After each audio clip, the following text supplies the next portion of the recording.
Barca Boys. You already know what the fuck going on. Your favorite Barcelona duo, Men in Black today. Another episode of Barca Boys. You already know who it is. It's your boy Tincho Sports. I'm with your boy Lex. Clasico is coming this Saturday. We are 2 days away. All the hype, all the anticipation leading up to it. This is our season. This is the biggest game for us right now. So this is our time to strike. Madrid, a convincing game against Liverpool. What do you think? Man, Vinicius just had one of those games where he decided to fucking score, honestly. He's been trash this whole time. But, I mean, credit to him, you know. I think we are the hottest team coming in the world right now. We got nothing else to play for except for La Liga, pretty much. Lex, and Copa del Rey. Copa del Rey, but we're already in the final. Yeah. But coming into the most anticipated game of the season, Lex, how do you think we come out? How would you put our 11 out there? I think we could start a number of ways. Nothing's really changing the outside backs with Dest and Jordi, so let's get that clear. I think it might end up being Mingueza and Lenglet, to be honest, because Araujo's still coming back. Piqué, he's veteran, but I just don't think he's been playing necessarily the best, in my opinion. I think Mingueza is super fired in. He's super locked in every time he plays. He does really well. Starting spot, what about you? Yeah, I think we're going to stick with our either 3-4-3 or 3-5-2, depends on how we want to project going towards the midfield and into the attack. But I think, like you said, the outside backs, the wing backs solidified. Jordi's killing it after this change of formation. Dest has been killing it too. He's been having a great season. I think the back three is going to be very interesting. I think as much as we may not like it, Lenglet is a solidified starter in that left one. I don't think Umtiti's going to start over him. No. Mingueza, I want to see Mingueza. I like Mingueza and Dest on the right-hand side. That's so much speed there. That is. Dest can go up. Mingueza has him covered. However, the third center back, the middle one, I think it's going to be Frenkie de Jong. And the reason why is he's been doing such a great job there in the past few games. Basically, when we don't have the ball, we retrieve, and we're basically a 5 in the back, maybe a 4 in the back with de Jong kind of just like a stopper. And when we're dribbling out of the back, he's so good with the ball at his feet. He's our first option. We're already playing forward. So he's been doing a tremendous job there. He helps us keep the ball a little bit more. The center backs aren't, put under so much pressure to carry the ball out. The only variable I think would be if Araujo steps in. The reason I don't know if Araujo steps in is because De Jong's been playing in that position a lot more than Araujo. I think it's just a matter of whatever's been working, you gotta just keep it. Going forward though, do you think we go with 4 in the midfield and 3 up top?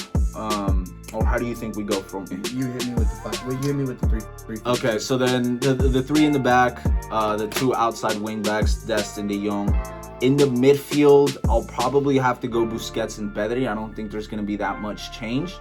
And then I'm just gonna jump ahead. And then up front, we're gonna have to go with probably 2, and then either the striker or 2, and then as the 10 a little bit more dropped. If it's the 10 that's a little bit more dropped off, that'll probably be Messi, and then Griezmann and Dembele up top. Or if it's inverted, they've kind of been testing something out where it's like Messi on the right, Griezmann a little bit, and then Dembele as the 9, just so he can like stretch us out a little bit more, but I'm not sure. I would really like having Griezmann and Dembele kind of being a little bit more like gravitating himself towards the wing. That way he can give us, he can allow us time to get Messi and all the numbers up forward that we need to. So it'd be really interesting to see kind of how Koeman decides to play with the 3-5-2 formation, Yeah.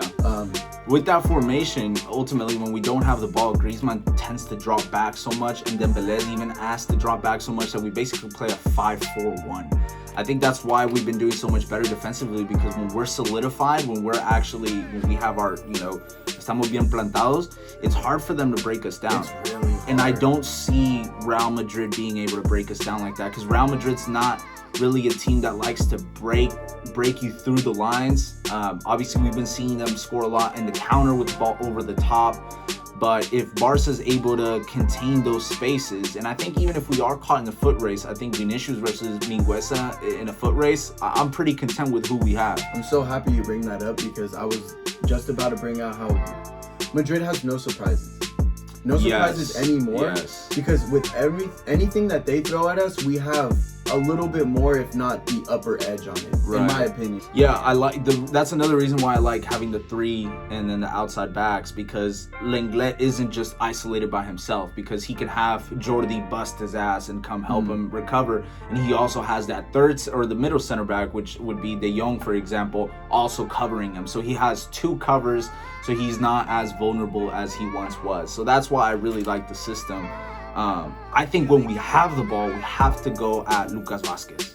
We have to go at, we have to go at him. But we didn't put Dembele on that side, because Dembele's been by far our most successful wing. Right. I always say that I'd rather have Dembele like left wing, and then Griezmann kind of as that 9 that kind of moves around. But lately, Koeman likes having Dembele as a reference point, just because he stretches our line out, and Griezmann just kind of automatically drifts a little bit lower, like Messi does too. But either way, man, our team's fucking amazing. I'm hyped about this Clasico. Last time they got us, bro, look at the team that we had, man. We had Ansu Fati scored in that game. Piqué was in that game. I'm pretty sure Coutinho started that game. We're a completely different team, man. We're a completely different team. And if they're going to come at us and try to play us the same way, man, we're better than what we used to be. For sure. We're an actual team now. Yeah, no, we've established kind of this chemistry that is super fun to play with. Yes. Like I can't say that even enough. Like, it's just super fun to watch. It's super fun to just get after it after every game, you know. And meanwhile, this weekend, Atletico travels to Betis without Suarez. Is not easy. Without Suarez. So, ultimately this weekend, we could see us potentially moving into first place and getting a little bit clearer from Real Madrid. So, to finish it off, Lex, what's the score? Do we come away with the win? Do we take first place in the league this week? Talk to me. I think it's going to be a game that we grind out. I think we end up winning 2-1. 2-1. I would say we end up winning 2-1. Griezmann and Messi on board, baby. Okay, I'm gonna give you a big one right now. All right, let me see him. 3-0. 3-0? I think 3-0, bro. Skunk? I think 3-0. I think 3-0. Tell me why. Bro, look. Because think about it. Madrid's coming off a hot win against Liverpool. You're going to feel some type of way. However, they're going to feel some type of way, but they don't have fans at their stadium. True. So that takes away a lot off of it. Liverpool's not the team that they were, obviously. So that win, it was inspirational and everything, but you're coming against a team that has scored 1 goal in Anfield the whole season. All of a sudden, you're going to play against the hottest team in Europe. Feel me? Who's firing on all cylinders? Who, hey, by the way, didn't play midweek this week, so they're fully rested. You know what I mean? They don't have there's 2 starting center backs, and I don't think their backline is in form enough to be able to stop Barca's attack. Exactly. Barca's attack, man, if they're firing, they're fast. Exactly. They're fucking exactly. fast. I think we're the best team on paper. I think we're coming in hot. Madrid's going to be a little bit tired, a little bit banged up. Salah's away goal this past Tuesday means that they still have to keep that in mind, right? They have to keep that in mind a little bit. So we can't really talk about just us. This is a Clasico. So who's the key player that you maybe have in mind for Real Madrid?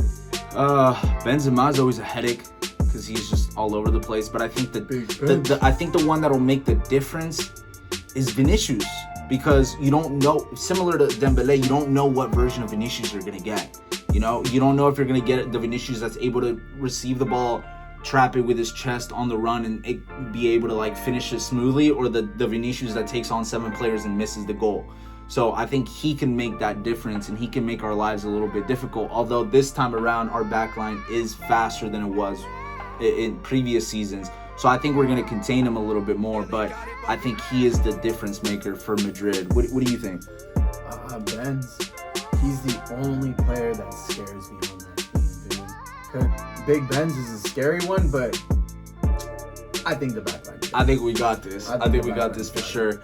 So, all right, guys, hopefully you guys enjoyed this episode, the preview of the Clasico coming up this weekend. We're right now 2 points ahead of Real Madrid. If we win this game, we move up to 5 points ahead of Real Madrid with 9 games to go. Atletico, we're coming for you guys, and we're coming at you guys fucking hard. So be on the lookout for that, man. As always, another episode of Barca Boys Book Club dropping today as well. So be on the lookout. Since you're already here on the channel, might as well hit that subscribe button. Follow me on my Instagram at _Tincho Sports. You guys already know the whole deal. Lex, anything you want to plug? Anything you want to promote? No way. How's Atlas doing this season? Hey, we're fucking 5th place. Okay. You know what I'm saying? Come see us in the Mexican League. Okay. Oh, okay. All right. So as always, guys, thanks for tuning in. Y como siempre, Vizca Barça, cabrones. Have a nice night.